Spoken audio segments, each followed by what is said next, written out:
Hello everyone, my name is Rama Dange. I am a third year MBBS student in AIIMS Nagpur. तर आज आपण sale cycle आणि sale division हा chapter continue करू. ठीक आहे. तर आपण मायटोसिस पूर्ण बघितलेलं होतं. आता आपण मिओसिस बघू. ठीक आहे. तर आपण बघितलं होतं की मिओसिसचं स्टार्टिंग आपण बघितलं होतं की मिओसिस जे सेक्शुअली रिप्रोड्युसिंग ऑर्गॅनिझम्स असतात त्यांच्यामध्ये गॅमिट्स फॉर्मेशन साठी मिओसिस होतं. ठीक आहे. तर त्याच्यामध्ये मिओसिस मध्ये दोन स्टेप्स ऍक्च्युअल मध्ये कॅरिओकायनेसिस आणि सायटोकायनेसिस असतात. तर रिस्पेक्टिव्हली मिओसिस 1 आणि मिओसिस 2 असं असतं. दोन स्टेप्स असतात आणि त्याच्यामध्ये सिंगल डीएनए रिप्लिकेशन होतं. ठीक आहे. एकचदा डीएनए रिप्लिकेट होईल पण दोन सायकल्स होतील, एक मिओसिस 1 आणि एक मिओसिस 2. याच्यामध्ये आपण हे पण बघितलेलं होतं की meiosis 1 is initiated after the parental chromosomes have replicated to produce identical sister chromatids at the S phase. Meiosis involves pairing of homologous chromosomes and recombination between non-sister chromatids of homologous chromosomes. Meiosis involves pairing of homologous chromosomes and recombination between non-sister chromatids of homologous chromosomes. म्हणजे काय आहे, इथे homologous क्रोमोझोम्सचं pairing होते आणि recombination सुद्धा होते non sister chromatids of homologous chromosomes. ठीक आहे. मग काय non sister chromatids of homologous chromosomes म्हणजे एक्झॅक्टली काय, जसं आता आपण एक्सप्लेन करते. हा क्रोमोझोम आहे आपला, हा एक क्रोमोझोम आहे. हे काय आहेत आपल्याकडे होमोलॉगस क्रोमोझोम्स आहेत. ठीक आहे. तर ह्या ज्या दोन आहेत या काय झाल्या, म्हणजे ही एक आणि ही एक, ही काय झाली सिस्टर क्रोमॅटिड झाली. ही एक आणि ही एक, ही काय झाली सिस्टर क्रोमॅटिड. तर या दोन काय झाल्या नॉन सिस्टर क्रोमॅटिड्स, पण हे दोन काय आहेत होमोलॉगस क्रोमोझोम्स. तर non sister chromatids of homologous chromosomes. कळलं. त्यांच्यामध्ये काय होत आहे रिकॉम्बिनेशन. तर हे recombination of non sister chromatids of homologous chromosomes. ठीक आहे. कळलं. मग 4 haploid cells are formed at the end of meiosis 2. ठीक आहे. meiosis 2 च्या नंतर 4 haploid cells प्रोड्यूस होतात. Meiotic events can be meiosis 1, meiosis 2 आहे. तर meiosis 1 मध्ये प्रोफेज, मेटाफेज, एनाफेज, टेलोफेज सगळे 1 1 1 1. meiosis 2 मध्ये प्रोफेज, मेटाफेज, एनाफेज, टेलोफेज सगळे 2 2 2 2. ठीक आहे. त्याच्यानंतर आपण स्टार्ट करू आपलं meiosis 1. ठीक आहे. मिओसिस 1 त्याच्यामध्ये आहे आपल्याकडे प्रोफेज 1. तर प्रोफेज 1 जी आहे ती मायटोसिसच्या प्रोफेजनी खूप जास्त डिफरंट आहे, खूप जास्त टाइम घेते आणि खूप जास्त कॉम्प्लेक्स सुद्धा आहे. Prophase 1 of the first meiotic is typically longer and more complex when compared to prophase of mitosis. ठीक है. It has been further subdivided into the following 5 phases based on chromosomal behavior. तर prophase 1 मधून अजून 5 stages आहेत. काय, leptotene, झायगोटिन, पॅकिटिन, diplotene, डायकायनेसिस. एकदम sequence मध्ये part असायला पाहिजे. जसं prophase, metaphase, anaphase, telophase part आहे, तसंच आता प्रोफेज 1 मध्ये सुद्धा आपल्याला लेप्टोटिन, झायगोटिन, पॅकिटिन, डिप्लोटिन, डायकायनेसिस. एकदा अजून म्हणायचं लेप्टोटिन, झायगोटिन, पॅकिटिन, डिप्लोटिन, डायकायनेसिस असं सिक्वेन्स मध्ये पार्ट पाहिजे. ठीक आहे. त्याच्यानंतर first, during leptotene stage the chromosomes become gradually visible under the light microscope. म्हणजे आता हळूहळू हळूहळू विजिबल होणं चालू होत आहे आणि क्रोमोझोम काय कॉम्पॅक्शन होणं सुरू होत आहे. ठीक आहे. पूर्ण लेप्टोटिन मध्ये कंडेन्सेशन म्हणजे आपलं कॉम्पॅक्शन सुरू आहे फेज. ठीक आहे. लेप्टोटिन पूर्ण स्टेज मध्ये. This followed by the second stage of prophase 1 called as zygote. The first stage is leptotin ज्याच्यामध्ये काय होते कॉम्पॅक्शन ऑफ क्रोमोझोम्स म्हणजे कंडेन्सेशन ऑफ क्रोमोझोम्स. व त्याच्यानंतर सेकंड स्टेज ऑफ काय म्हणते प्रोफेज 1 दॅट इज झायगोटिन. या झायगोटिन स्टेज मध्ये काय होत आहे, during this stage chromosome start pairing together and the process of association is called synapsis. ठीक आहे. म्हणजे जे क्रोमोझोम्स आहेत, ठीक आहे, तर ते काय होत आहेत आपले पेअरिंग करणं चालू होत आहे. ठीक आहे.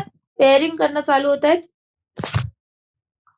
झायगोटिन स्टेजमध्ये क्रोमोझोम्स पेअर करणं चालू होत आहेत आणि या प्रोसेसला म्हणजे होमोलॉगस क्रोमोझोम्स म्हणजे या प्रोसेसमध्ये ते पेअरिंग करणं चालू करत आहेत क्रोमोझोम्स. ठीक आहे, क्रोमोझोम्स पेअर करत आहेत आणि या प्रोसेसला काय म्हणतो आपण? सिनॅप्सिस. आणि या प्रोसेसचं प्रोडक्ट काय आपल्याकडे? Homologous chromosomes. ठीक आहे, कळलं? तर या स्टेजमध्ये काय होत आहे? Chromosome start pairing together and the process of association is called synapsis. ठीक आहे, सिनॅप्सिस. ठीक आहे.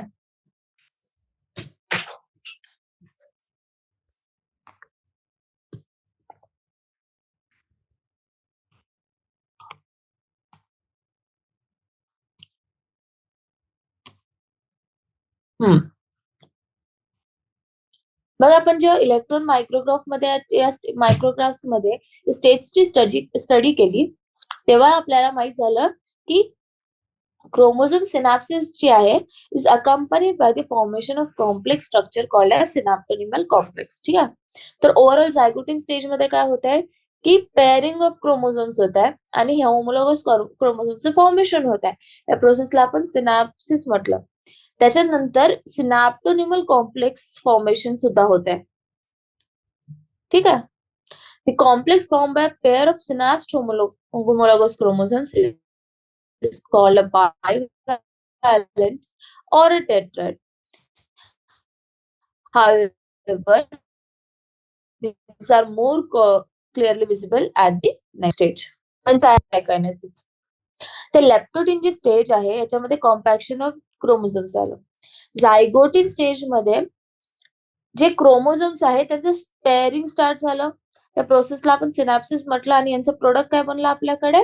Homologous chromosomes. ठीक आहे, आणि या प्रोसेसमध्ये अजून काय झालं? सिनॅप्टोनिमल कॉम्प्लेक्स फॉर्मेशन झालं. सिनॅप्टोनिमल कॉम्प्लेक्स फॉर्मेशन म्हणजेच काय? आपले क्रोमोझोम्स आता बायव्हॅलेंट स्ट्रक्चर मध्ये आले. बायव्हॅलेंट म्हणजे क्लोजली असोसिएटेड हे आपले दोन होमोलॉगस क्रोमोझोम्स. तर हे दोन काय झाले? बायव्हॅलेंट. दोन्ही होमोलॉगस क्रोमोझोम्स आहेत ना, तर हे झाले बायव्हॅलेंट. ठीक आहे, आणि यालाच किंवा म्हणू शकतो आता ही एक टेट्राइड म्हणजे सिस्टर क्रोमॅटिड्स आहे ना, हे सिंगल, तर हे टेट्राइड फॉर्मेशन. ठीक आहे. However, these are more clearly visible at the next stage. The first two stages of Professor 1 are relatively short-lived compared to the next stage, that is packaging. ठीक आहे, पहिले दोन स्टेज काय असते म्हणजे आपण जे सिनॅप्टोनिमल कॉम्प्लेक्स बायव्हॅलेंट और टेट्राइड फॉर्मेशन जे म्हटलं ते क्लिअरली विजिबल आहे आपल्या next stage, that is pachytene stage मध्ये. ठीक आहे, पॅकेटिंग स्टेज म्हणजे पॅकेटिंग स्टेज ही कंपॅरेटिव्हली लॉंगर आहे than the first two stages. म्हणजे लेप्टोटिन आणि झायगोटिन लवकर होऊन जातात, पॅकेटिंग थोडं लॉंग आहे. ठीक आहे. During the stage the four chromatids of each bivalent chromosomes becomes distinct. म्हणजे आता काय झालंय की आपल्याला पॅकेटिंग स्टेज मध्ये काय म्हटलं आपण की क्रोमोसोम्स कसे डिस्टिंक्ट दिसतील आपल्याला. ठीक आहे, अँड क्लिअरली अपिअर्स एज टेट्राड्स. तिथं आपण प्रॉपरली बघू शकतो की टेट्राड्स आहे म्हणून. ठीक आहे, this stage is characterized by the appearance of recombination nodules, the site at which crossing over occurs between non-sister chromatids of the homologous chromosomes. आता याच्यामध्ये एक्झॅक्टली काय, जसं हा आपल्याकडे क्रोमोसोम आहे, हा आपल्याकडे क्रोमोसोम आहे, दोन्ही होमोलॉगस क्रोमोसोम आहे, हे त्याचे नॉन सिस्टर क्रोमॅटिड्स आहे. तर यांच्यामध्ये काय होईल? Criss cross formation. म्हणजे ओव्हरऑल हे जे आहे याला आपण म्हणतो काय म्हणतो? Crossing over formation of recombination nodules. ठीक आहे, the sites at which crossing over takes place between recombination nodules formation. ठीक आहे, रिकॉम्बिनेशन नोड्यूल्स कुठे फॉर्म होते? क्रॉसिंग ओव्हरच्या प्लेस मध्ये between non sister chromatids of homologous chromosomes. हे खूप इम्पॉर्टंट आहे, पॅकेटिंग स्टेज मध्ये होत आहे. ठीक आहे, रिकॉम्बिनेशन नोड्यूल्स फॉर्मेशन. मग काय आहे? Crossing over is the exchange of genetic material between two homologous chromosomes. म्हणजे दोन होमोलॉगस क्रोमोझोम्स मधला काय आहे? Exchange of genetic material between two homologous chromosomes. Crossing over is also an enzyme mediated process and the enzyme involved is called recombinase. ठीक आहे. तर आपण म्हटलं की पॅकेटिंग स्टेजमध्ये रिकॉम्बिनेशन नॉड्यूल्स फॉर्म होते. रिकॉम्बिनेशन नॉड्यूल्स कसं फॉर्म होत आहे? कारण की क्रॉसिंग ओव्हर होत आहे. जेनेटिक मटेरियल आपण एक्सचेंज करत आहोत at the recombination nodule sites. ठीक आहे. आणि या प्रोसेस ही एक एन्झाइम मिडिएटेड प्रोसेस आहे. त्याला एक एन्झाइम लागतं. त्याला म्हणतो आपण रिकॉम्बिनेस. ठीक आहे. Crossing over leads to recombination of genetic material on the two chromosomes. Crossing over leads to recombination of genetic material on the two chromosomes. Recombination, crossing over leads to recombination of genetic material on the two chromosomes. Recombination between homologous chromosomes is completed by the end of packeting. Recombination between homologous chromosomes is completed by the end of packeting, leaving the chromosomes linked at the site of crossover. जे recombination काय होतं exactly exchange of genetic material ते complete होऊन जातं packeting स्टेजमध्येच, पण ते अजूनही जुळून आहेत नॉन सिस्टर क्रोमॅटिड्स आपल्या त्याच क्रॉसिंग ओव्हर स्टेजमध्ये. म्हणजे ज्या पोझिशन मध्ये ते लॉक झालेले होते, म्हणजे रिकॉम्बिनेशन नोड्यूल्स ते फॉर्म झालं होतं, तिथेच ते अजून लिंक्डच आहेत. Diplotene. The beginning of diplotin is recognized by the dissolution of the synaptonymal complex. आता काय होत आहे की आपला जो synaptonymal complex फॉर्मेशन झालं होतं तो काय डिसॉल्व्ह होत आहे. And the tendency of the recombinant homologous chromosomes of the bivalents to separate from each other except at the sites of crossovers. Diplotene stage मध्ये एक्झॅक्टली काय होत आहे की आता सिनाप्टोनिमल कॉम्प्लेक्सचं डिसॉल्युशन झालं. त्याच्यामुळे आता टेंडन्सी आहे की रिकॉम्बिनंट होमोलोगस क्रोमोसोम्स दूर जाणार. ठीक आहे, रिकॉम्बिनेशन झालं आहे. आता काय डिप्लोटिन स्टेज मध्ये काय रिकॉम्बिनेशन म्हणजे क्रोमोझोम्स आहे, होमोलोगस क्रोमोझोम्स ते दूर जाण्याचा प्रयत्न करतील, पण तरी ते अटॅच्ड असतील आपल्या रिकॉम्बिनेशन वाल्या पोझिशन मधून. म्हणजे फक्त क्रॉस ओव्हरच्या प्लेसवर ते लोक कनेक्टेड राहतील. ठीक आहे. These X-shaped structures are called as chiasmata. In oocytes of some vertebrates, diplotin can last for months or years. The diplotin stage is recognized by the dissolution of the synaptonymal complex. ठीक है? And the tendency of the recombinant homologous chromosomes of the bivalents to separate from each other except at the site of crossovers. म्हणजे काय होणार exactly की आता ते attached होते. ठीक आहे. ठीक आहे. तर हे काय करणार, दूर दूर जाण्याचा प्रयत्न करणार, कारण की dissolution of the synaptonemal complexes होत आहे, पण ते अटॅच राहणार at the site of recombination. ठीक आहे. तर these extent structures are called as chiasmata. Chiasmata formation कुठे होत आहे, डिप्लोटिन स्टेज मध्ये. तर ओव्हरऑल काय होतं, लेप्टोटिन मध्ये कंडेन्सेशन होत आहे, झायगोटिन मध्ये synapsis, synaptonemal complexes, homologous chromosomes formation. Pachytene मध्ये काय झालं होतं, रिकॉम्बिनेशन नोड्यूल्स क्रॉसिंग ओव्हर. आता डिप्लोटिन स्टेज मध्ये काय होतीये, कायस्माटा फॉर्मेशन, सिनाप्टोनिमल कॉम्प्लेक्सचं काय होत आहे, डिसोल्युशन. ठीक आहे. In oocytes of some vertebrates, diplotin can last for months or years. ठीक आहे. हे तर लक्षात ठेवण्यासारखी गोष्ट आहे फक्त. द फायनल स्टेज आता काय आहे, लेप्टोटिन झाली, झायगोटिन झाली, पॅकेटिन झाली, डिप्लोटिन झाली, आता काय last डायकायनेसिस. The final stage of meiotic prophase 1 is dikinesis. The final stage of meiotic prophase 1 is dikinesis. This is marked by terminalization of chiasmata. The final stage of meiotic prophase 1 is dikinesis. The last step of prophase 1 that is dikinesis. This is marked by terminalization of chiasmata. आता आपण म्हटलं की आपले crossing ओव्हरची म्हणजे रिकॉम्बिनेशनची position या प्रकारे होती. ठीक आहे, या प्रकारे असल्यासारखी. तर आता काय होईल, हळूहळू ती या प्रकारे होऊन जाईल, एंडवर येऊन जाईल. ठीक आहे, इथे हे नॉर्मल राहतील असेच, आणि टर्मिनलायझेशन ऑफ कायस्माटा होऊन जाईल. During this phase the chromosomes are fully condensed and the meiotic spindle is assembled to prepare the homologous chromosomes for separation. तर म्हणजे आता काय, ते पूर्ण प्रोफेस 1 मध्ये कंडेन्सेशनची फेज होती, तर डायकायनेसिस मध्ये प्रॉपरली कंडेन्स झालेले आहेत आपले सगळे क्रोमोसोम्स, आणि जो कायस्माटा होता तो आपल्याला टर्मिनलायझेशन करण्याचा प्रयत्न करता, एकदम एंडवर येत आहे. ठीक आहे. आणि meiotic spindle is assembled to prepare the homologous chromosomes for separation. म्हणजे जो आपला डायकायनेसिस फेज मध्ये काय कायस्माटा टर्मिनल होऊन गेलं, आणि क्रोमोसोम्स फुल्ली कंडेन्स्ड आहे, and they are now ready to get attach to the mitotic spindle आणि सेपरेट होण्यासाठी ते तयार झालेले आहेत. तर by the end of diakinesis the nucleolus disappears and the nuclear envelope also breaks down. Diakinesis represent transition to metaphase. तर आता ही पूर्ण प्रोसेस झाली लेप्टोटीन, झायगोटीन, पॅकेटीन, डिप्लोटीन आणि डायकायनेसिस. ठीक आहे. डायकायनेसिस मध्ये टर्मिनलायझेशन झालं कायस्मॅटाचं आणि रेडी झाली सेपरेशन साठी होमोलोगस क्रोमोसोम्स. ठीक आहे. आणि न्यूक्लिओलस डिसअपियर झाला, न्यूक्लिअर एन्व्हलप्स आणखी ब्रेक झाले. त्याच्यानंतर metaphase 1. The bivalent chromosomes align on the equatorial plate. The microtubules from the opposite poles of the spindle attach to the kinetic core of homologous chromosomes. तर काय आता म्हणजे बायव्हॅलन्स काय करणार, आता इक्वेटोरियल प्लेट मेटाफेज मध्ये काय होतं, इक्वेटोरियल प्लेट मध्ये येत होते. ठीक आहे. इक्वेटोरियल प्लेट मध्ये येणार आणि microtubules from the opposite poles of the spindle attach to the kinetochore of homologous chromosomes. आता आपल्याकडे रिकॉम्बिनेशन आता आपण बघू. ही आपली प्रोफेस 1चा एंड मध्ये आपण म्हटलं की काय एंड फॉर्मेशन वर आलेला आहे डायकायनेसिस स्टेज मध्ये. ठीक आहे. मग काय होणार, याच्यामध्ये काय होणार, हे इक्वेटोरियल प्लेट मध्ये येणार आणि होमोलॉगस क्रोमोझोम्स मध्ये हा जसा एक होमोलॉगस क्रोमोझोम आहे, हा एक होमोलॉगस क्रोमोझोम आहे. या दोघांना त्यांच्या कायनेटिक कोरवर सेंट्रोसोम्स अटॅच होऊन जातील. Microtubules from the opposite poles of the spindle attach to the kinetochore of homologous chromosomes. ठीक आहे. त्याच्यानंतर काय होते, मेटाफेजच्या नंतर प्रोसेस येते ऍनाफेज. तो ऍनाफेज 1. तर आता काय होईल, इथून सेपरेट होईल, गेले आपल्याकडे. मग टीलोफेज होईल ऍनाफेजच्या नंतर. मग हे proper different two cells formation होईल. ठीक आहे. आता समोरची प्रोसेस कंटिन्यू आहे ती आपण बघू. पहिले आपण ऍनाफेज आणि टीलोफेज मध्ये डिटेल्स वाचून घेऊ. ठीक आहे. तर ऍनाफेज 1. तर जे homologous chromosomes separate while sister chromatids remain associated at their centromeres.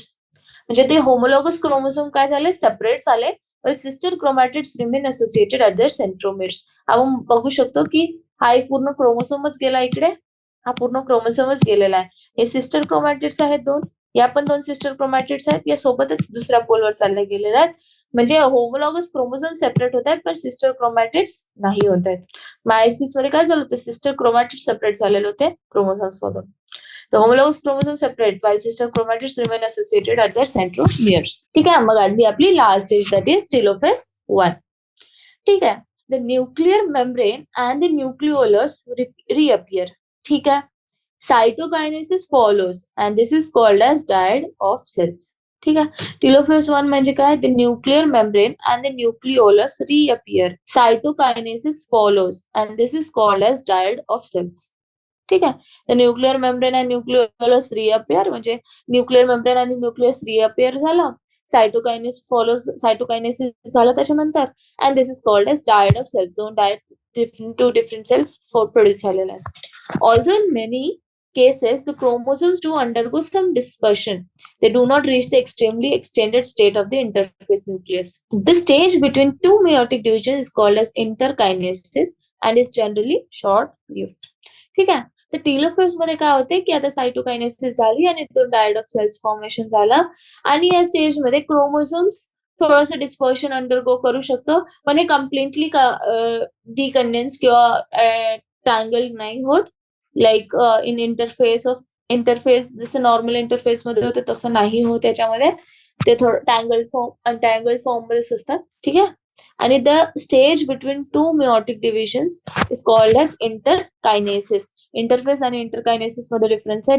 The phase between 2 meiosis is called as interkinesis. The interkinesis is followed by prophase 2, a much simpler prophase than prophase 1. आता meiosis 2 जे आहे ना ते एक equational division आहे. ठीक आहे. तर इक्वेशनल डिव्हिजन आहे तर ती एकदम सिमिलर आहे मायटोसिसच्या. ठीक आहे. Now meiosis 2. ठीक आहे. meiosis 2, prophase 2, meiosis 2. तर त्याच्यामध्ये प्रोफेज, मेटाफेज, ऍनाफेज आणि telophase. The first is prophase.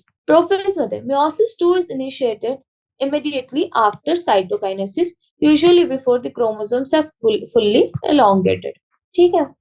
In contrast to meiosis 1, meiosis 2 resembles a normal mitosis. the nuclear membrane disappears and the end of prophase 2. By the end of prophase 2, the chromosomes again become compact. ठीक है. तर prophase 2 exactly काय आहे? Meiosis 2 is initiated immediately after cytokinesis. म्हणजे meiosis 1 मध्ये झालं आणि cytokinesis झालं आणि then prophase 2. ठीक आहे. तर prophase 2 मध्ये when meiosis is initiated just after the meiosis 1. ठीक आहे. just after cytokinesis. ठीक आहे. आणि before the chromosomes are fully elongated. ठीक आहे. In contrast to meiosis 1, meiosis 2 resembles a mitosis. म्हणजे meiosis 1 तर वेगळी प्रोसेस होती, रिकॉम्बिनेशन हे ते झालं, पण meiosis 2 जे आहे ना ते एक्झॅक्टली सिमिलर आहे आपल्या मायटोसिस. ठीक आहे. The nuclear आता ऑब्व्हियसली न्यूक्लिअर मेम्ब्रेन डिसअपिअर होत आहे एंड ऑफ प्रोफेज 2 मध्ये आणि the chromosomes again becomes compact. ठीक आहे. त्याच्यानंतर आपला आहे मेटाफेज 2. मेटाफेज मध्ये काय होतं? इक्वेटोरियल प्लेट मध्ये येतात. जनरल आहे. At this stage, the chromosomes align at the equator, and the microtubules from opposite poles of the spindle get attached to the kinetospores of sister chromatids. तर आता काय आपलं आपले जे क्रोमोझोम्सचे फॉर्मेशन झालेले होते, तर आता काय होणार की यांच्यामध्ये डीएनए रिप्लिकेशन तर होत नाही, तर हे डायरेक्ट सिस्टर क्रोमॅटिड्स मधून डिवाइड होणार आहे. ठीक आहे. तर मियोसिस तर काय at this stage the chromosomes align at the equator and the microtubules from opposite poles of the spindle get attached to the kinetochores of sister chromatids. तर पहिले काय झालं होतं? kinetochores of homologous chromosome. आता kinetochores of sister chromatids. ना म्हणजे हे wordings खूप इम्पॉर्टंट आहे. ठीक आहे. आणि लास्ट मध्ये इथे काय होतं? kinetochores of the homologous chromosome. तर हे डिफरन्स आहे. ठीक आहे. तर मेटाफेज 2 मध्ये काय की स्पिंडल अटॅच होऊन जाईल कुठे? कायनेटोकोर्स ऑफ द सिस्टर क्रोमॅटिड्स. त्याच्यानंतर एनाफेज 2. एनाफेज 2 म्हणजे काय? It begins with the simultaneous splitting of the centromere of each chromosome. Anaphase मध्ये काय स्प्लिटिंग होते. तर काय होईल? Splitting of the centromere of each chromosome which was holding the sister chromatids together. ठीक आहे. allowing them to move towards opposite poles of the cell by shortening of microtubules attached to kinetochores. म्हणजे overall काय होत आहे की splitting of the centromere होता है, splitting of the centromere of each chromosome which was holding the sister chromatids together, allowing them to move towards opposite poles of the cells. म्हणजे आता opposite poles मध्ये चालले गेले by shortening of microtubules attached to kinetochores. ठीक आहे. त्याच्यानंतर last stage येईल आपल्याकडे telophase. Meiosis ends with telophase 2, in which the two group of chromosomes once again gets enclosed by a nuclear envelope. Cytokinesis follows, resulting in the formation of tetrad of cells, that is 4 haploid daughter cells. The telophase 2, meiosis ends with telophase 2. आता telophase 2 मध्ये काय ends होता है, आपलं meiosis end होता है, in which the two groups of chromosomes once again gets enclosed by a nuclear envelope. Cytokinesis follows, resulting in the formation of tetrad of cells, that is 4 haploid daughter cells. ठीक आहे. तर telophase 2 मध्ये काय झालं? Meiosis end होत आहे with the telophase 2. याच्यामध्ये 2 groups of chromosomes once again म्हणजे जे क्रोमोसोम्स आहेत ते काय करतात? Once again gets enclosed by nuclear envelope. आता लास्ट स्टेज मध्ये काय होतं? न्यूक्लिअर एन्व्हलॉप येऊन जाईल आणि जेनेटिक मटेरियल टँगल्ड होऊन जाईल. मग सायटोकायनेसिस होईल आणि result in the formation tetrad of cells, that is 4 haploid daughter cells. तर फायनली मियोसिस 1 आणि मियोसिस 2 च्या एंड मध्ये आपल्याकडे काय म्हणतात? 4 haploid cells. आता आपण थोडंसं डायग्राम मध्ये बघून घेऊ. आपण बघितलं होतं की या इथे की ही होती आपली मियोसिस 1 ची एंड स्टेज. ठीक आहे. हे प्रोफेज 1, मेटाफेज 1, एनाफेज आणि टेलोफेज. इथे आपलं रिकॉम्बिनेशन इथे झालेलं आहे. आपण बघू शकतो रिकॉम्बिनेशन नोड्यूल्स फॉर्मेशन आहेत आपल्याकडे. हे वाले सर रिकॉम्बिनेशन आहेत. ठीक आहे. तर हे 2 क्रोमोझोम बनले. आता यांचं फर्दर डिव्हिजन बघू आपण मियोसिस 2 मध्ये. तर हा प्रोफेज 1, प्रोफेज 2 हे आपलं एंड ऑफ मियोसिस 1 आहे, स्टार्ट ऑफ मियोसिस 2. प्रोफेज 2 मध्ये आपण बघितलं की सिस्टर क्रोमॅटिड्सला जाऊन जोडलेले आहेत, म्हणजे कंडेन्सेशन होत आहे, इक्वेटोरियल प्लेट मध्ये आलेले आहेत आणि कायनेटोकोर्सला अटॅच झालेले आहेत of the sister chromatids of the homologous chromosomes. त्याच्यानंतर एनाफेज मध्ये दोघे सेपरेट होत आहेत. ठीक आहे. टेलोफेज मध्ये 4 haploid different types of cells are produced. ठीक आहे. तर आता आहे significance of meiosis. The meiosis is the mechanism by which conservation of specific chromosome number of each species is achieved across generations in sexually reproducing organisms, even though the process per se paradoxically results in reduction of chromosome number by half. ठीक आहे. म्हणजे meiosis काय आहे? Mechanism by which conservation of specific chromosome number. म्हणजे आता आपली human species आहे 2N टाईपची. तर आता आपल्याला काय पाहिजे की ह्युमन बेबीज पण 2N फॉर्म मध्ये असायला पाहिजे. तर ह्या 2N फॉर्मला फॉर्मेशन साठी आपण काय करतो? स्वतः पहिले पॅराडॉक्सिकल आहे स्टेटमेंट, स्वतः पहिले हॅप्लॉइड स्टेट मध्ये आणतो काही सेल्सला. ठीक आहे. आणि मग ते दोघं फ्यूज होऊन 2N फॉर्मेशन म्हणजे 2N मेंटेन करण्याचा प्रयत्न करतात. स्पीसीज इज अचीव्ड म्हणजे chromosome number of same chromosome number of 2N is trying to achieve by this procedure. ठीक आहे.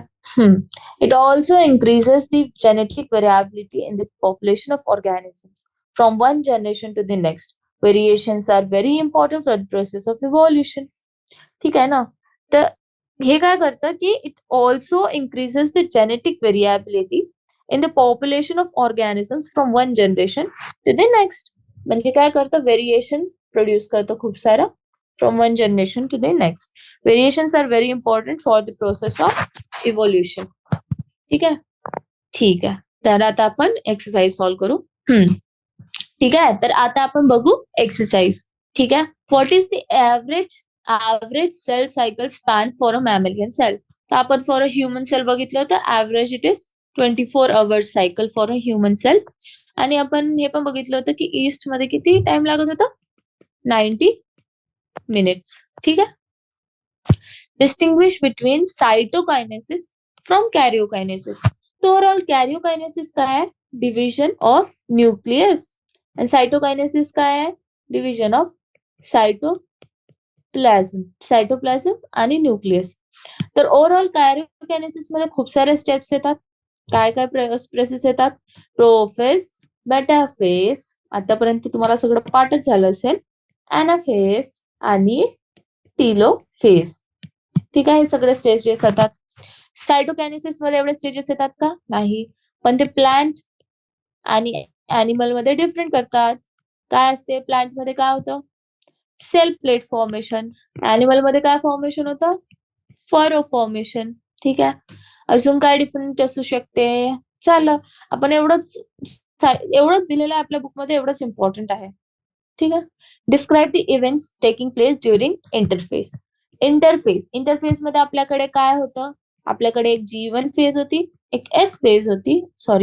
एक G1 फेज होती, एक S फेज होती, एक आपल्याकडे G2 फेज. ठीक आहे. G1 फेज मध्ये काय होत होतं? आपली सेल ग्रो करत होती, ग्रोथ ऑफ सेल होत होतं. ठीक आहे. एस फेज मध्ये काय होते की ती आपली सिंथेटिक फेज आहे ही, सिंथेसिस. ठीक आहे. सिंथेसिस फेज आहे आपली ही. ठीक आहे. ग्रोथ फेज गॅप 1 फेज म्हणतात. ठीक आहे. आणि ही काय आपली गॅप 2 फेज. ठीक आहे. हे तर पहिले हे 3 पॉइंट्स की हे सिंथेसिस फेज आहे, ही गॅप 1 फेज आहे, ही गॅप 2 फेज आहे. ठीक आहे. याच्यामध्ये काय होते? सेलचं ग्रोथ होतं. ठीक आहे. एस याच्यामध्ये आपण 2N आणि 2C असतं असं पण म्हणू शकतो. G1 मध्ये. एस मध्ये काय होते? जेनेटिक मटेरियल डबल होऊन जातं. तर 2N असतं पण हे 4C होऊन जातं जेनेटिक कंटेंट. आणि काय आपले सेंट्रोझोम्स पण ठीक आहे डबल होऊन जातात. G2 फेज मध्ये काय होतं? हिस्टोन हे ते प्रोटीन्स डबल होतात आणि सेलचं ग्रोथ स्टेज येते. ह्याच्यामध्ये पण 2N आणि 4C असतात. ठीक आहे. हे झाले आपले इंटरफेसचे स्टेजेस. ठीक आहे. अजून काही आहे का? नाही. हा. बरं ठीक आहे. G1 फेज मधून आपली सेल कशामध्ये? G0 स्टेज मध्ये जातो.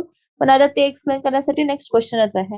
What is G0 or quiescent stage of cell cycle? तर ही G0 स्टेज काय होती? आपण पूर्ण एक डायग्राम एकदा अजून बनवूनच टाकूया. ठीक आहे. आपण हळूहळू आरामात. ठीक आहे. तर ही आहे आपली एम फेज. ठीक आहे. एम फेज मध्ये आपल्याकडे 2 होतं. एक होतं आपल्याकडे सायटोकायनेसिस आणि बाकी होतं आपल्याकडे हे आहे आपलं सायटोकायनेसिस. आणि बाकी आहे आपल्याकडे कॅरिओ कायनेसिस. कॅरिओकायनेसिस मध्ये आपल्याकडे काय आहेत?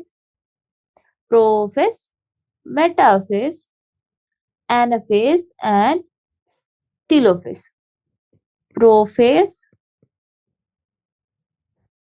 मेटाफेस, एनाफेस आणि टेलोफेस. इंटरफेस मध्ये आपल्याकडे काय काय प्रोसेस आहेत? आहे G1 फेज, एस फेज आणि G2 फेज. ठीक आहे. तर ही जी डायग्राम आहे, जर तुम्ही 12th बोर्ड देत असाल तर ही डायग्राम खूप जास्त इम्पॉर्टंट आहे. ठीक आहे. किती सुंदर बनवलेली आहे. नॉर्मल एवढं इझिली तुम्ही बनवू शकता. तर हे जे मॉडिफिकेशन मी करते नेहमी कार्डिओ आणि सायटोकायनेसिस, तुम्हाला करायचं असेल तर करा, नाही केलं तरी चालेल. बाकी आपण याच्यामध्ये अजून डिटेल्स टाकू शकतो. जसं आपण म्हणू शकतो की ही अराउंड 1 hour घेते आणि ही टोटल सायकल इंटरफेसची more than 95% of the time घेते आणि each cycle is around 24 hours. त्याच्यानंतर आपण म्हणू शकतो की या G1 स्टेज मधून सेल G0 स्टेज मध्ये जाऊ शकते, ज्याला आपण काय म्हणतो? Quiescent stage. ठीक आहे. तर सेल सायकल क्लिअर आहे याच्यात. तर G0 स्टेज. आता G0 स्टेज एक्झॅक्टली काय आहे? G0 स्टेज एक म्हणजे क्विसेंट स्टेज, मॅच्युरेशन. जसं आता आपल्याकडे सेल्स आहे, भरपूर एक ग्रुप ऑफ सेल्स आहे आणि या सेल्सला डिवाइड करण्याची गरज नाही आहे आता सध्या. तर सेल एक क्विसेंट G0 स्टेज मध्ये चालली जाते, ज्याच्यामध्ये ती डिवाइड नाही करत, पण ती ऍक्टिव्ह असते, ती डिवाइड नाही करणार. ठीक आहे. तर ही प्रोसेस चालू असेल आणि G0 स्टेज मध्ये राहील. पण जेव्हा सेल त्या टिश्यू मधले काही सेल डेथ होईल, सेल इंजुरी होईल, तेव्हा काय होणार? सेल डेथ आणि सेल इंजुरी, तेव्हा काय होणार? ती G0 स्टेज मधून वापस G1 स्टेज मध्ये येऊन आपलं रिप्लिकेशन और डिव्हिजन कॅरी आउट करणार. ठीक आहे. ठीक आहे. इतकं इम्पॉर्टंट आहे G0 साठी. Why is mitosis called equational division? मायटोसिसला इक्वेशनल डिव्हिजन का बरं म्हटलं होतं? कारण की जे डॉटर सेल्स होते ते पॅरेंट सेलच्या एक्झॅक्टली सिमिलर होते. त्यांच्यामध्ये DNA content, number of chromosomes सगळं सेम होतं आणि ती acts exactly similar to the parent cell. त्याच्यामुळे त्याला आपण इक्वेशनल डिव्हिजन म्हटलेलं होतं. कारण की पॅरेंट सेल मध्ये 2 and 2C होतं आणि जेव्हा टोटल डिव्हिजन झालं, जेव्हा 2 सेल्स फॉर्मेशन झाले, तर both sale where 2 and 2C आणि ते were exactly similar to the parent cell. ठीक आहे. म्हणून त्याला आपण इक्वेशनल डिव्हिजन असं म्हटलं. ठीक आहे. त्याच्यानंतर name the stage of cell cycle at which one of the following events occur. आता ही जी आहे थोडंसं इम्पॉर्टंट आहे. Chromosomes are move to spindle equator. Obvious आहे, स्पिंडल इक्वेटर मध्ये आलं. आपण नेहमी म्हणत आहोत की इक्वेटर मध्ये येतात. कोणत्या स्टेज मध्ये येतात? मायटोसिस मेटाफेज मध्येच येतात. मायटोसिसच्या पण मेटाफेज मध्ये, इक्वेटर मध्ये येतात. मिओसिस 1च्या मेटाफेज 1 मध्ये सुद्धा आणि मिओसिस 2च्या मेटाफेज 2 मध्ये सुद्धा ते लोक सगळे इक्वेटर मध्ये येतात. मेटाफेजच काय आहे? अशी स्टेज आहे ज्याच्यामध्ये ते इक्वेटर मध्ये येतात. ठीक आहे. त्याच्यानंतर centromere splits and chromatid separate. Split कशामध्ये होतं? नेहमी आपल्याला माहिती आहे एनाफेज ही स्टेज आहे ज्याच्यामध्ये स्प्लिटिंग होतं. Pairing between homologous chromosomes takes place. Pairing between homologous chromosomes takes place. आता pairing between homologous chromosomes कशामध्ये होत होतं? Pairing between homologous chromosomes कशामध्ये होत होतं? आपली कोणती स्टेज होती ती होती आपली झायगोटिन स्टेज. ठीक आहे. Synapsis formation, homologous chromosome formation, synaptonemal complex formation, ते कशामध्ये होत होतं? झायगोटिन स्टेज मध्ये.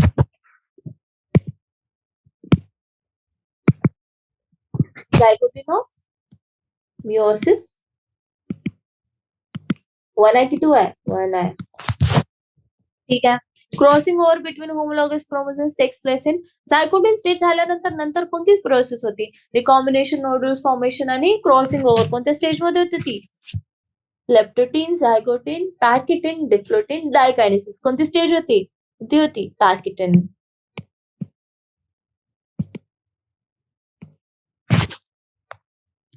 Describe the following. सिनॅप्सिस, बायोव्हॅलेंट आणि कायस्मॅटा. ठीक आहे. तर सिनॅप्सिस एक्झॅक्टली कोणत्या प्रोसेस मध्ये होत होतं, कोणत्या स्टेज मध्ये होतं, सॉरी. आताच आपण म्हटलं की झायगोटीन जी स्टेज आहे त्याच्यामध्ये काय होत होतं, आपली सिनॅप्सिस होत होता. सिनॅप्सिस कोणत्या प्रोसेस मध्ये होत होतं? झायगोटीन स्टेज मध्ये. काय होत होतं? Pairing of homologous chromosomes is called as synapsis. Homologous क्रोमोझोमचं पेअरिंग होणं त्यालाच आपण काय म्हणतो? सिनॅप्सिस. आणि ते कोणत्या प्रोसेस मध्ये होते? Prophase 1 of zygotene stage of prophase 1. Bivalent. Bivalent क्या होते हैं? बायोव्हॅलेंट और टेट्राड. बायोव्हॅलेंट और tetrad is a pair of synapsed homologous chromosomes. They are formed during the zygotic stage of prophase 1 of meiosis 1. Bivalent काय होतं? Bivalent or tetrad is a pair of synapsed chromosomes, synapsed homologous chromosomes. ठीक आहे. त्याच्यानंतर chiasmata. Chiasmata काय? Is a site where two sister chromatids have crossed over. It represents the site of crossover. Chiasmata काय आहे आपल्याकडे? Site वर two sister chromatids cross over. म्हणजे दोन सिस्टर क्रोमॅटिड्स जिथे क्रॉस ओव्हर होते त्याला आपण काय म्हटलं होतं? कायस्मॅटा. ठीक आहे. हे कोणत्या स्टेज मध्ये होते? कायस्मॅटा फॉर्मेशन, कायस्मॅटा फॉर्मेशन, कायस्मॅटा. आठवण करा. कायस्मॅटा फॉर्मेशन कुठे होतं? डिप्लोटीन होतं का? डिप्लोटीन होतं का? डिप्लोटीन होतं. आठवलं सगळ्यांना? तर सिनॅप्सिस कोणत्या स्टेज मध्ये केलं आपण? कोणत्या स्टेज मध्ये केलं आपण? इथे लिहूनच टाकू. सिनॅप्सिस केला आपण झायगोटीन स्टेज मध्ये. Bivalent formation same zygotene stage. More visible कोणत्या स्टेज मध्ये होते आणि मोर लॉंगर कोणती होती? आपली पॅकिटिन स्टेज होती. ठीक आहे. कायस्मॅटा फॉर्मेशन कोणती स्टेज? Diplotene stage. ठीक आहे. त्याच्यानंतर draw diagram to illustrate your answer. हे तुम्ही करू शकता. How does cytokinesis in plant cells different from that in animal cells? तर आता जसं आपण इकडेच बघितलं, आपण इथे लिहून टाकू. Plant cell differ from animal cell म्हणते ना इथे. तर प्लांट सेल मध्ये काय होतं? Cell plate formation. Animal cell मध्ये काय होतं? Furrow formation. काय होत होतं? प्लाझ्मा मेम्ब्रेन जशी होती सपोज, त्याच्यामध्ये फरो फॉर्मेशन असं होत होतं. हे ॲनिमल सेल्स मध्ये होत होतं. ठीक आहे. आणि सेल प्लेट फॉर्मेशन म्हणजे काय होतं? जो मिडल लॅमिना असतो दोन सेल वॉलच्या मध्ये, तो इथे ग्रो करणं चालू झालेलं होतं. आणि हा काय होत होता? लॅटरली ग्रो करत होता आणि ते काय मीट करणार होतं? सेल वॉलला. ठीक आहे. आणि हा इनवर्ड्स ग्रो करणार होता आणि मीट करणार होता at the centre forming two different cells. ठीक आहे. त्याच्यानंतर find examples where the 4 daughter cells from meiosis are equal in size and where they are found unequal in size. तर याचं सगळ्यात इझी एक्झाम्पल म्हणजे काय? Meiosis in human beings. Human beings मध्ये पण मेल आणि फिमेल. मेल आणि female. म्हणजे फिमेल जे आहे त्या बॉडीमध्ये ओवम जेव्हा प्रोडक्शन होतं, ओवम फॉर्मेशन, आणि याच्यामध्ये मेल गॅमेटोफाइट म्हणजे स्पर्म फॉर्मेशन जो आहे. तर जेव्हा मेल मध्ये स्पर्म फॉर्मेशन होतं ते काय असतं? Equal in size. ठीक आहे. ते काय असतं? Equal in size. आणि जेव्हा अनइक्वल साइज फिमेल मध्ये ते काय असतं? Ovum formation. ठीक आहे. कारण की ओवम मध्ये ते पोलर न्यूक्लियर हे ते रिलीज होणं हे ते सगळं. ठीक आहे. हे सगळं येतं त्याच्यात. ठीक आहे. तर अनइक्वल इन साइज होतं. सगळ्यात इझी एक्झाम्पल. त्याच्यानंतर distinguish anaphase of mitosis from anaphase of meiosis. Anaphase 1 of meiosis 1. ठीक आहे. तर ॲनाफेज ऑफ मायटोसिस काय होत होतं एक्झॅक्टली? याच्यामध्ये काय होत होतं? ॲनाफेज ऑफ मायटोसिस मध्ये आपण इथे लिहून घेऊ. ॲनाफेज ऑफ मायटोसिस मध्ये काय होत होतं? की सेंट्रोमियर स्प्लिट होत होते आणि सिस्टर क्रोमॅटिड्स सेपरेट होत होता फ्रॉम होमोलॉगस क्रोमोझोम्स. सॉरी. ते मियोसिस मध्ये आहे. ॲनाफेज ऑफ मायटोसिस मध्ये एक्झॅक्टली काय होत होतं? की सेंट्रोमियर स्प्लिट होत होते आणि सिस्टर क्रोमॅटिड्स सेपरेट होत होते फ्रॉम अ क्रोमोझोम. ठीक आहे. आता तेच ॲनाफेज 1 ऑफ मियोसिस 1 मध्ये काय झालेलं होतं? की क्रोमोझोम्स, होमोलॉगस क्रोमोझोम सेपरेट होत होते आणि सिस्टर क्रोमॅटिड तसेच राहत होते. म्हणजे ॲनाफेज ऑफ मायटोसिस आणि ॲनाफेज 1 ऑफ मिओसिस मध्ये काय डिफरन्स आहे, की याच्यामध्ये काय होत होतं, जर हा क्रोमोझोम असेल, तर हे क्रोमोझोम मधून स्प्लिट होत होता. पण ॲनाफेज 1 ऑफ मिओसिस 1 मध्ये काय होत होतं, हे 2 क्रोमोझोम्स आहेत, ते 2 क्रोमोझोम वेगवेगळे सेपरेट होत होते. म्हणजे यांचे सिस्टर क्रोमॅटिड सेपरेट होत होते का? नाही. ठीक आहे. हाच एक मेन डिफरन्स आहे. List the main difference between mitosis आणि मिओसिस. तर आपण बघू मायटोसिस आणि मिओसिस मध्ये काय डिफरन्स आहे. तर मायटोसिस कुठे सोमॅटिक नॉर्मल 2N सेल्स मध्ये होत आहे. मिओसिस पण 2N सेल्स मध्येच होत आहे, पण ते जर्म सेल्स मध्ये होत आहे, रिप्रोडक्टिव्ह सेल्स. मायटोसिस मध्ये काय होते, न्यूक्लियस एकदाच डिवाइड होतं. याच्यामध्ये न्यूक्लियस दोनदा डिवाइड होत आहे. आपल्या मिओसिस मध्ये मिओसिस 1 आणि मिओसिस 2 आहे ना, तर दोनदा डिवाइड होत आहे. It is divided into the prophase, metaphase, anaphase, telophase. ठीक आहे. It is divided into meiosis 1, meiosis 2. त्याच्यामध्ये पण प्रोफेज, मेटाफेज, एनाफेज, टेलोफेज आणि प्रोफेज, मेटाफेज, एनाफेज, टेलोफेज 1 आणि 2. मायटोसिस मध्ये डॉटर सेल्स काय आहे, डिप्लॉइड आहे. मिओसिस मध्ये काय आहे, हॅप्लॉइड आहे. क्रॉसिंग ओव्हर होतं का इथे? नाही होत. इथे होतं का? होतं. याच्यामध्ये काय होते, नंबर ऑफ सेल्स इन्क्रीज होते. याच्यामध्ये eggs and sperms formation, ovum and sperms formation होत आहे. ठीक आहे, रिप्रोडक्टिव्ह सेल्स फॉर्मेशन. याच्यामध्ये involved in healing and growth हे असते का इन्व्हॉल्व आहे? नाही. ते कशामध्ये जेनेटिक व्हेरिएशन प्रोड्यूस करतात. याच्यामध्ये किती डॉटर सेल्स प्रोड्यूस झाले होते? 2. याच्यामध्ये किती होतात? 4. मॅल्फंक्शन तर हे इम्पॉर्टंट नाहीये पॉइंट, पण लक्षात ठेवू शकता. मॅल्फंक्शन रिझल्ट्स इन कॅन्सर म्हणजे काय? म्हणजे कॅन्सर एक्झॅक्टली काय आहे? की जे सेलला स्टॉप करायला पाहिजे होतं आता ग्रो करणं, ती कंटिन्यू करत आहे. म्हणजे मॅल्फंक्शन रिझल्ट्स इन कॅन्सर. म्हणजे डिव्हिजन होणं आता थांबायला पाहिजे, पण आता ते अजूनही होतच चाललंय. तर म्हणजे हे काय झालं? काय झालं? Results in cancer. आणि इकडे काय जेनेटिक काही प्रॉब्लेम असेल, malfunction results in genetic disorders known as such as Down syndrome, Klinefelter syndrome and Turner's syndrome. ठीक आहे. तर आपण बघितलं difference between mitosis and meiosis. What is the significance of meiosis? Meiosis तर काय आपल्याला जेनेटिक व्हेरिएशनसाठी आपला जो ह्युमन रेस काय 2N टाइप आहे, तर जो जो ऑफस्प्रिंग नवीन तयार होईल तो पण 2Nच राहिला पाहिजे. याच्यासाठी आपण पहिले स्वतःला हाफ करतो जर्म सेलला आणि मग फ्युजन करून 2N फॉर्मेशन करतो. ठीक आहे. जेनेटिक व्हेरिएशन आणता हे ड्यू टू रिकॉम्बिनेशन आणि इव्हॉल्युशनसाठी खूप इम्पॉर्टंट आहे. झालं. त्याच्यानंतर आहे discuss with your teacher about haploid insects and lower plants where cell division occurs. तर एन टाइप ऑफ जे आहे त्याच्यामध्ये आपण म्हटलंच होतं की हनीबीचे ड्रोन्स, ॲन्ड्स, वास्प, स्पायरोगॅरा, क्लॅमिडोमोनास आणि टेरिडोफाइट्स या सगळ्यांमध्ये एन टाइपच असते जे डिवाइड करत असते. Some haploid cells in higher plants where cell division does not occur. तर पॉलिप्लॉइडल सेल्स असतात आपल्या प्लांट्स मध्ये जे डिव्हिजन शो करत नाही. पॉलिप्लॉइडवाले सेल्स. ठीक आहे, लक्षात ठेवण्यावाल्या गोष्टी आहेत. Can there be mitosis without DNA replication in S phase? Can there be mitosis without DNA replication in S phase? तर होऊ शकतं का? नाही. होऊ शकतं का? नाही. मग ते काय होणार? आपलं डीएनए कंटेंट नसेल. आणि मायटोसिस काय आहे? आपल्याकडे काय इक्वेशनल डिव्हिजन आहे. म्हणजे सेम टाइप ऑफ सेल्स बनले पाहिजे. जर डिव्हिजन जर नाही म्हणजे रिप्लिकेशन जर नाही झालं तर ते होईल का? नाही. Analyse can there be DNA replication without cell division? Can there be DNA replication without cell division? ते पॉसिबल असतं. म्हणजे काय असतं की कधी-कधी काय होतं की सेल इंटरफेस मध्ये आहे, रिप्लिकेशन झालेलं आहे डीएनएचं, but cells fail to go into mitosis phase और मिओसिस फेजेस. ठीक आहे. तर हे तर डिफेक्टिव्ह प्रॉब्लेम आहे ऍक्च्युली. आणि याला पॉलिटेनी असं म्हणू शकतो. पॉलिटेनी और पॉलिटिन म्हणजे क्वालिटिन क्रोमोझोम्स असल्याचं पॉलिटेनी म्हणतो आपण त्याला.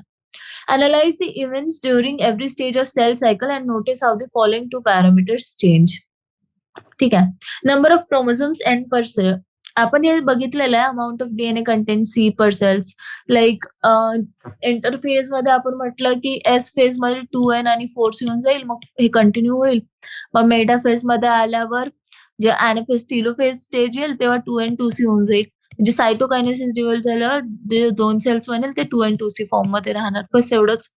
अमाउंट ऑफ डीएनए कंटेंट आणि number of chromosomes per cells हे सगळं आपण बघितलेलं आहे. ठीक आहे. तर इथे आपला चॅप्टर एंड झाला आहे आणि मायटोसिस आणि मिओसिस प्रॉपर डिटेलमध्ये घेतलेला आहे. डायग्राम इम्पॉर्टंट आहे, प्रॅक्टिस करून घ्यायची.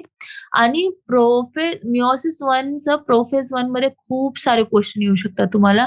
तो खूप इम्पॉर्टंट पार्ट आहे हा वाला पार्ट. ठीक आहे? ठीक आहे? So keep studying. Thank you.